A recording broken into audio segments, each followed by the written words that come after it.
What's up, guys? It's Luke from Luke the Gathering. Thanks for watching the channel, and I'm glad to be here. It's Friday night, right after another mystery booster draft from Magic the Gathering. I was at Davis Cards and Games, Davis, California, my local card gaming store, and they did another mystery booster draft. I couldn't believe it. I thought last week was like a one-off, but they decided to do it again, which was amazing. I had a great time, but I got the same record as last time, 1-2, only one win and 2 losses in the rounds. I think I did well, and actually, I'll tell you, I just made a huge noob mistake, which cost me my first round win, and I was sad about that, reflecting back. So I think I could have done better. I mean, if I won the first round, I wouldn't have played the second round player who I beat, and so who knows what my final tally would have been, but I should have won the first round. And my deck this time was way better than my deck from last week, and I think I had some good synergies in it.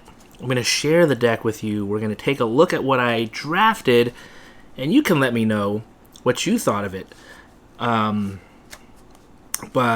Yeah, man, I'm still not over. I should have won that first round. Oh my gosh, it would have totally, brought me in a different direction with the draft. So without any further ado, let's turn the camera around and let's check out my draft deck. Alright, so let's check it out. I usually put it together a little bit better than this. We'll just kind of go in this order. But it was a blue and white deck with a bunch of artifacts in it. And the goal was to really use some of the artifacts in a fun way. And I'll show you the card that really sets the artifacts off. Flying was also a huge part of this deck and really stalling the opponent till the mid or later parts of the game. And for most of the time, I think I was able to do that. So let's see what we got. We got the Universal Automaton, Changeling. This guy was really cool. I had a card that could buff Merfolk, and so Changeling, any creature, would have gotten the buff. Also, it's an artifact, which is huge for one of the cards I use later on. Doom Traveler, blue and white deck. So for 1, when he dies, you can make a 1/1 white spirit token with flying. Very cool. I'll tell you why flying is such a big deal.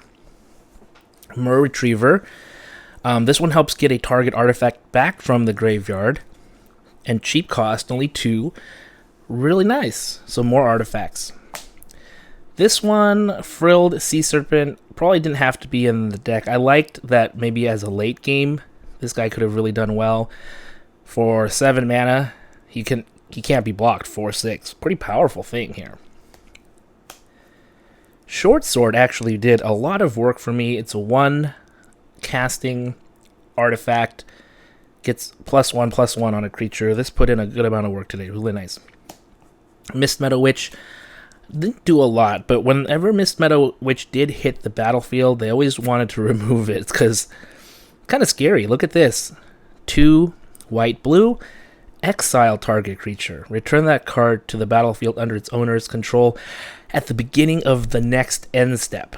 So you can kind of get people or get creatures out of the way. It's also really good for like ETB effects. So I don't know. It was seen as a pretty big threat.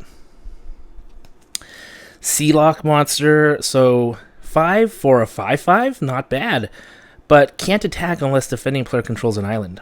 Then you can make it monstrosity, and then it can do its thing because it like makes another land an island. But and also turns into an 8/8. Never really got this card going, but there was another card that made it so that it could do its 5/5 thing just as it is, and I want to show it to you when I get to it.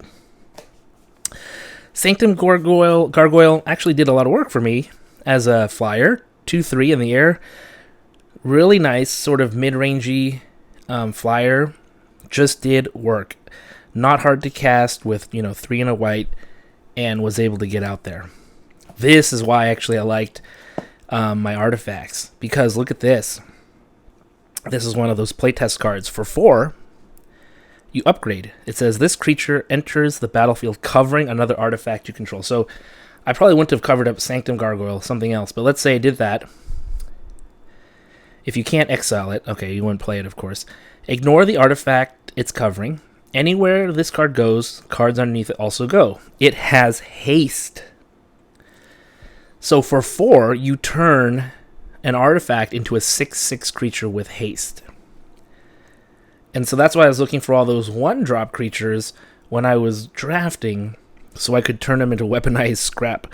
What an amazing little thing you can do. And this actually put in a lot of work in my second round, which I won because of this and another creature that I had. Really cool playtest card. Counterspell. Counterspell was amazing. Kind of funny, like this one guy played this big creature and he's like, okay, counterspell it. And I threw it out. He didn't expect counterspell to actually be there. It just ended up as one of those funny moments that happen in Magic sometimes. Angel Song. This also could have helped me win the game. I put it in the deck later. But prevent all combat damage. The guy literally had over 30 goblins against me. And that's what won him the game on one of the turns. But Angel Song would have prevented all that damage. Oh my gosh, if I had this in hand. It wasn't even in the deck. So there was a different card I had in the deck, and I put this in from my sideboard. This guy, Skitter Eel, amazing. 4 or 3 and a blue, really. And it's 2 and a blue, adapt 2. You put 2 1/1 counters on it. It's a 5/5. This guy was just a monstrous beast. Loved this guy. Caller of Gales. A 1-drop. Really cool. And it can make a creature flying. That's sweet. That was a huge part of my deck. Now, this is the card I misread. I didn't understand it, so I didn't use it. Remember how I told you that the guy had like 30 goblins? I had a card, which I'll show you later, that was holding all those goblins back. And he played a card that got rid of the one card that was holding all the goblins back. I had this card in hand with mana to play it. Put target spell or non-land permanent into its owner's library, second from the top. I did not play this card. I misread it. I don't know what I was thinking in the moment, but I was like, oh, I don't know. I thought this was maybe just for creatures, like put the creature back in. But it's target spell, and it could be anything, like an instant, a sorcery. This I had in hand. I had the mana. He couldn't have removed my card that was blocking his 30 goblins. Quite literally, 30. We had to use a D20, 2 D20s to keep track of them. That's all I can say. Code. Etlan Envoy. Great drawing there. All lands are islands in addition to their other types. This is what I was talking about for that one big creature. This guy makes everything islands. Awesome. And Merfolk get +1/+1. So I had some Merfolk in the deck, some nice synergy, and I did get this guy out, so it's not like it didn't work. Now these guys were stars. Shimmering Drake. I needed flyers, and I'll explain to you why in just a second. You'll see the card I'm talking about. But big time card for me. Diminish, not that great. Cartouche of Knowledge was really good. Let me draw a card and made a flyer. That was huge. So you're getting the idea. Making flyers is really important for my deck, and we'll talk about why very soon. Thrumming Bird, another flyer. Coral Trickster. I mostly use Coral Trickster as the morph. I rarely turned it face up because it actually, I just used it as a blocker most of the time. Didn't really get to use the untap thing. Spire Monitor, same thing as the other flyer. It's a 5 mana flyer. Okay, here we go. Magus of the Moat. Look at this text.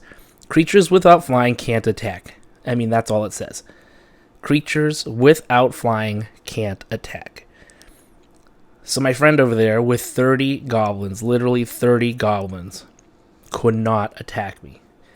because they were all on the ground. He had a removal spell, removed this card, which opened up the floodgates for all of the goblins to come in. And game over for me. But I had that card. Oh, I'm just kicking myself right now. Live and learn. I'm still really new to Magic, and I feel like it's these types of situations that you really learn from, and you don't make those mistakes again. So Magus of the Moat, amazing card. And check this out, Energy Field. Prevent all damage dealt to you from sources you do not control. When a card is put into your graveyard, sacrifice Energy Field. So, this card was also amazing at holding back damage. People were looking at these cards and being like, what the heck? So I could really like turtle up. I could just be hiding and until I get my flyers out and just go in the air. That was the plan. Let's see some of the other cards I got. Some of the cool cards. This was my sideboard. Cards I didn't use. Chromatic Star. I kind of wanted to put this in, but I don't think I would have ever had the mana for it. Time Sidewalk. Take an extra turn after this one. And if this card is in your opening hand, you may exile it. If you do, create 4 Time Walk token cards and shuffle them into your deck. That is wacky. But really cool. But it costs 8 mana, with 4 of them being blue. Darksteel Garrison is something I wanted to play, but I ended up not using it. A good thing, this is crazy too, this crazy playtest card. Spells and abilities you control can't destroy, exile target, or cause you to sacrifice this card. At the beginning of your upkeep, double your life total. Then if you have 1,000 life or more, you lose the game. So if you just keep doubling, so like 20, let's say it was 20, then you get 40, then 80, then 160, then what? 160, 340. You can get up there pretty quick, right? 680, and then over 1,000 after that. So how many turns was that? Well, that many turns, and you lose. But the opponent can't really get you in that turn because you're just having so much life. I don't know. This is I guess this card is like a play on you can't have too much of, right? You can have too much of a good thing.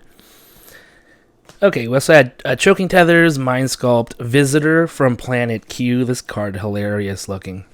All creature cards you own with Flash are instants in addition to their other types. Whenever you cast another spell with 2 or more card types, you may draw a card and discard a card. 04. Okay, 5 Kids in a Trench Coat. This card counts as 5 creatures for spells and effects that count the number of creatures you control. Didn't really ever come into relevance, but I thought it was cute and I'm glad I got it. Imaginary Friends. Create 3/0/0 white spirit tokens with flying. Insta-die for those. Those are Imaginary Friends. Very funny card. That's why I wanted it. Also got a Reviving Dose, Sandstorm Charger, Coalition Honor Guard, Champion of Erishin, Titanic Growth. We got a Transcantation. Target instant or sorcery spell becomes a copy of Lightning Bolt.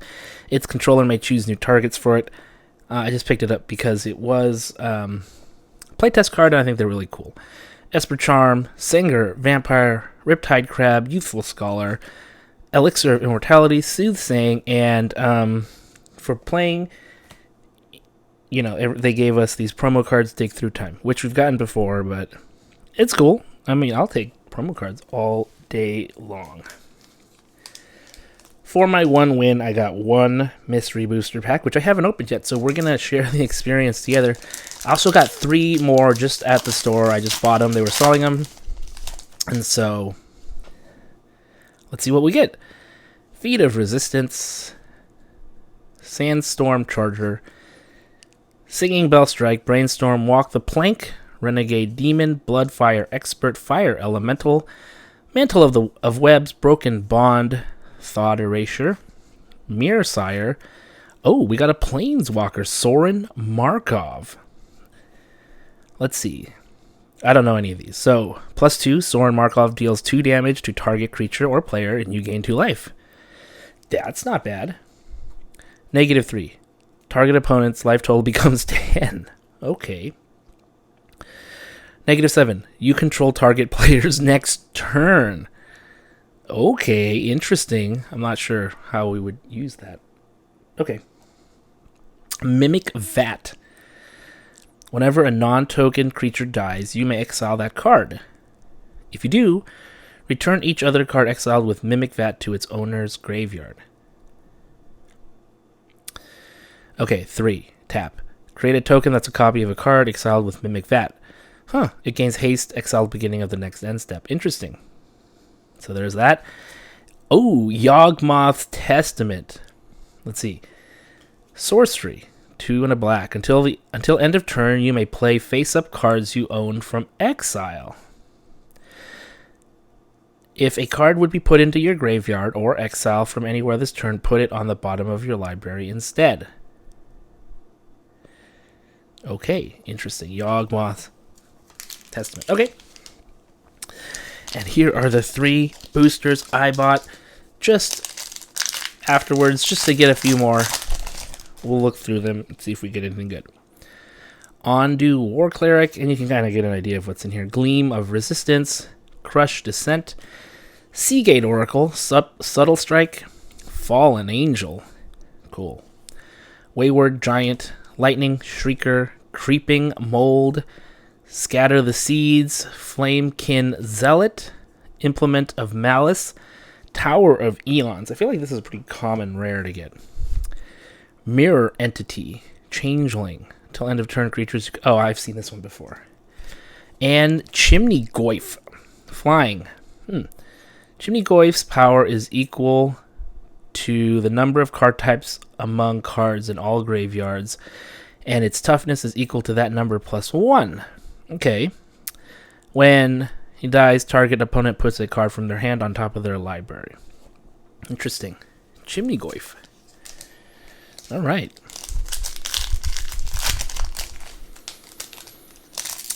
Pack number 2.